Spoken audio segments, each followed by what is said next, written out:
Lecture du livre Vers Jésus d'Ellen White. L'œuvre de la vie. Dieu est la source de la vie, comme il est la lumière et la joie de l'univers. De même que les rayons de lumière émanent du soleil et que le ruisseau jaillit de la source d'eau vive, ainsi des bienfaits découlent de lui et se répandent sur toutes ses créatures. Et partout où la vie de Dieu anime le cœur des hommes, elle se traduit en actes d'amour et de bienfaisance. Notre Sauveur trouvait sa joie à travailler au relèvement et à la rédemption des hommes déchus. Pour atteindre ce but, faisant peu de cas de sa vie, il a souffert la croix et méprisé l'ignominie. Les anges, de même, s'occupent constamment du bien-être d'autrui. C'est là leur joie. Ce que des cœurs égoïstes considèrent comme une besogne humiliante, le relèvement des misérables, de ceux qui leur sont inférieurs par le caractère ou par le rang, voilà l'occupation des anges innocents. L'esprit de renoncement et d'amour qui caractérisait Jésus-Christ remplit le ciel. Il est l'essence même de la félicité qui y règne. C'est aussi l'esprit que posséderont tous les disciples de Jésus, c'est là leur œuvre. Quand l'amour du Sauveur est implanté dans un cœur, de même qu'un parfum suave, il ne peut rester caché. Sa sainte influence s'exerce sur tous ceux avec lesquels il entre en contact. L'Esprit du Christ dans un cœur est comme une source jaillissante dans un désert. Il rafraîchit tous ceux qui s'en approchent, et il crée chez ceux qui sont près de périr un désir ardent de se désaltérer à la source des eaux vives. L'amour pour Jésus se manifestera par le désir de travailler comme lui au soulagement et au relèvement de l'humanité. Il nous poussera à l'amour, à la tendresse, à la sympathie envers toutes les créatures de notre Père céleste. La vie terrestre du Sauveur n'a pas été une vie d'aise et d'égoïsme. Il a travaillé avec une persévérance et une ardeur infatigables au salut de l'humanité déchue. De la crèche au calvaire, il a suivi le sentier du renoncement, sans chercher jamais à éviter les travaux ardus, les voyages pénibles, les soucis qui accablent et les corvées qui épuisent. Le Fils de l'homme est venu non pour être servi, mais pour servir et donner sa vie en rançon pour beaucoup. Matthieu 20, 28. C'était là le grand but de sa vie. Tout le reste était pour lui secondaire. Sa nourriture était de faire la volonté de Dieu et d'accomplir son œuvre. Le moi et ses intérêts particuliers ne trouvaient aucune place dans ses labeurs. Ceux qui participent à la grâce et aux dons célestes seront prêts, eux aussi, à tous les sacrifices en faveur des âmes pour lesquelles le Christ est mort. Ils feront tout ce qui est en leur pouvoir pour laisser le monde meilleur qu'ils l'ont trouvé. Cet esprit est la conséquence inévitable d'une conversion réelle. Dès qu'on a appris à connaître Jésus, on éprouve le besoin impérieux de parler à d'autres de l'ami précieux qu'on a trouvé. La vérité qui sauve et sanctifie ne peut rester enfermée dans le cœur. Si nous sommes revêtus de la justice de Jésus-Christ et remplis de la joie de son esprit, il nous est impossible de garder le silence. Si nous avons goûté que le Seigneur est bon, nous aurons quelque chose à raconter. Comme Philippe, dès que nous aurons trouvé le Christ, nous en inviterons d'autres à venir à lui. Nous nous efforcerons de leur présenter les attraits du Sauveur et les réalités invisibles du monde à venir. Le désir de suivre le sentier que Jésus a foulé sera intense et ardent le besoin d'amener ceux qui nous entourent à contempler l'agneau de Dieu qui ôte le péché du monde. Jean 1, 29. Tout effort en faveur de nos semblables tombera sur nous en rosée de bénédiction. C'est la raison pour laquelle Dieu nous a confié un rôle dans le plan du salut. Il a accordé à l'homme le privilège de participer à la nature divine et de communiquer à son tour cette prérogative à ses semblables. C'est là le plus grand honneur, la joie la plus parfaite qu'il soit possible à Dieu de nous accorder. Ceux qui contribuent à cette mission d'amour se rapprochent le plus de leur Créateur. Dieu aurait pu confier à ses anges le message de l'Évangile et toute l'œuvre du ministère d'amour. Il aurait pu se servir d'autres moyens pour accomplir son dessein. Mais dans son amour infini, il a bien voulu faire de nous ses collaborateurs et ceux de Jésus-Christ et des anges, afin que nous puissions avoir part aux bénédictions, à la joie et au progrès spirituel qui découlent de ce ministère désintéressé. C'est en communiant à ces souffrances qu'il nous est donné de comprendre Jésus. Tout acte de renoncement en vue de faire du bien à autrui fortifie en nous l'esprit de bienfaisance et nous rapproche davantage du Rédempteur du monde qui, pour nous, s'est fait pauvre de riche qu'il était, afin que par sa pauvreté nous fussions enrichis. 2 Corinthiens 8, 9. Et ce n'est que dans la mesure où nous répondons au but de Dieu en nous créant que la vie devient pour nous un bienfait. Si vous voulez vous mettre à l'œuvre comme Jésus l'attend de ses disciples, si vous voulez attirer des âmes à lui, vous éprouverez le besoin d'une expérience plus profonde et d'une plus grande connaissance des choses de Dieu.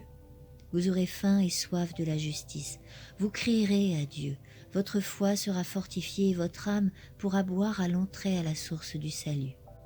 L'opposition et les épreuves que vous aurez à surmonter vous pousseront à la lecture de la Bible et à la prière. Vous croîtrez dans la grâce et la connaissance de Jésus-Christ et vous acquérerez une riche expérience.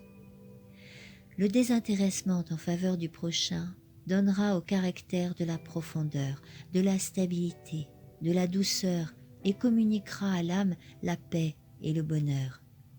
Les aspirations seront élevées. Il ne restera plus de base pour l'oisiveté et l'égoïsme. Ceux qui pratiquent ainsi les grâces chrétiennes croîtront et deviendront forts pour Dieu. Ils auront une claire vision spirituelle, une foi ferme et grandissante et une puissance nouvelle dans la prière. Par son attouchement divin, l'Esprit de Dieu fera jaillir de leur âme de saintes mélodies. Ceux qui se consacrent ainsi avec désintéressement au bien de leurs semblables travaillent de la manière la plus efficace à leur propre salut. Le seul moyen de croître en grâce, c'est de faire avec dévouement l'œuvre dont le Seigneur nous a chargés. Travailler dans la mesure de nos forces, au bien de ceux qui ont besoin de nous. La force s'acquiert par l'exercice. L'activité est la condition même de la vie. Ceux qui prétendent maintenir leur vie chrétienne en se bornant à accepter passivement les grâces d'en haut sans rien faire pour le Christ, essaient simplement de manger sans travailler. Or, dans le monde spirituel comme dans le monde matériel, ce système aboutit fatalement à la dégénérescence et à la mort. Celui qui refuserait de faire usage de ses jambes perdrait bientôt la faculté de s'en servir. De même, le chrétien qui se refuse à employer les facultés que Dieu lui a données, non seulement ne grandit pas en Christ, mais perd les forces qu'il possédait. L'Église est l'intermédiaire choisi de Dieu pour le salut des hommes. Sa mission est de porter l'Évangile au monde. L'obligation d'y participer repose sur tous les chrétiens. Chacun, dans la mesure de ses talents et des occasions qui se présentent à lui, doit remplir la tâche qui lui a été assignée par le Sauveur. L'amour du Christ qui nous a été révélé nous rend débiteurs de tous ceux qui ne le connaissent pas. Dieu nous a communiqué sa lumière, mais ce n'est pas pour nous seulement, c'est pour que nous en fassions part à d'autres. Si les disciples de Jésus-Christ étaient à la hauteur de leur tâche, il y aurait dans les pays païens des milliers de prédicateurs de l'Évangile, là où il n'y en a qu'un aujourd'hui. Et tous ceux qui ne pourraient pas se consacrer personnellement à cette œuvre la soutiendraient de leurs dons, de leur sympathie et de leurs prières, ou travailleraient aussi au salut des âmes avec beaucoup plus d'ardeur en pays chrétiens. Il n'est pas nécessaire, si nous voulons travailler pour Jésus-Christ, de nous rendre dans les pays de mission, ni même peut-être de quitter le cercle étroit du foyer, si notre devoir nous y retient. Ce travail, nous pouvons l'accomplir dans notre famille, dans notre Église, parmi ceux avec lesquels nous entrons en contact ou en relation commerciale. La plus grande partie de sa vie terrestre, notre Sauveur la passa en patient labeur à Nazareth, dans un atelier de charpentier. Tandis qu'il vivait avec des paysans et des artisans dont il ne recevait ni attention ni honneur, le prince de la vie était entouré d'anges. Il s'acquittait tout aussi fidèlement de sa mission en exerçant son humble métier qu'en guérissant les malades ou qu'en prêchant sur les flots agités de la mer de Galilée. De même, dans les devoirs les plus humbles et la condition la plus modeste, nous pouvons suivre Jésus et travailler avec lui. L'apôtre dit que chacun, frère, demeure devant Dieu dans l'état où il était lorsqu'il a été appelé. 1 Corinthiens 7, 24. Le négociant dirigera ses affaires de manière à glorifier son maître par sa fidélité. S'il est véritablement chrétien, les hommes reconnaîtront que l'esprit de son maître inspire toutes ses transactions. L'artisan peut être un diligent et fidèle représentant de celui qui s'acquitta des devoirs les plus humbles dans les montagnes de Galilée. Chacun de ceux qui se réclament du nom de Jésus-Christ devrait agir de telle sorte que le monde, en le voyant, puisse être amené à glorifier son Créateur et Rédempteur. Plusieurs s'excusent de ne pas faire valoir leurs dons au service du Christ en alléguant que d'autres possèdent des avantages supérieurs et des dons plus brillants. L'opinion semble généralement prévaloir que seuls ceux qui possèdent des talents spéciaux doivent consacrer leurs facultés au service de Dieu. Un grand nombre paraissent convaincus que quelques favorisés seulement ont reçu des talents, à l'exclusion de tous les autres, et que ceux-ci, naturellement, ne sont appelés à participer ni aux travaux, ni aux récompenses. Mais ce n'est pas là ce que nous apprend la parabole des talents. Quand le maître de la maison appela ses serviteurs, il assigna à chacun sa tâche. Avec un service aimant, nous pouvons vaquer aux devoirs les plus humbles comme pour le Seigneur. Colossiens 3, 23. Si l'amour de Dieu est dans le cœur, il se manifestera dans la vie. Le doux parfum du Christ nous enveloppera et notre influence produira des effets heureux sur notre entourage.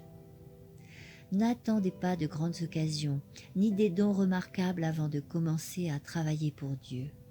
Ne vous préoccupez pas non plus de ce que le monde pensera de vous. Si votre vie de chaque jour témoigne de la pureté et de la sincérité de votre foi, et si vos semblables ont la conviction que vous désirez leur faire du bien, vos efforts ne seront pas entièrement vains. Le plus humble et le plus pauvre des disciples de Jésus peut être en bénédiction à d'autres. Il peut ignorer le bien qu'il fait, mais par son influence inconsciente, il provoquera des vagues de bénédiction qui augmenteront en étendue et en profondeur, et dont il ne connaîtra les résultats qu'au jour de la récompense finale. Il peut ne pas avoir l'impression de faire de grandes choses, et il n'a pas à se préoccuper du succès. Qu'il continue à s'acquitter fidèlement de la tâche que la providence de Dieu lui a assignée, et sa vie ne sera pas inutile. Son âme réfléchira de plus en plus fidèlement l'image de Jésus-Christ. Il sera ouvrier avec Dieu dans cette vie et se préparera ainsi pour l'œuvre plus grande et la joie sans mélange de la vie à venir. Suite de la lecture dans le prochain audio intitulé « Connaître Dieu ».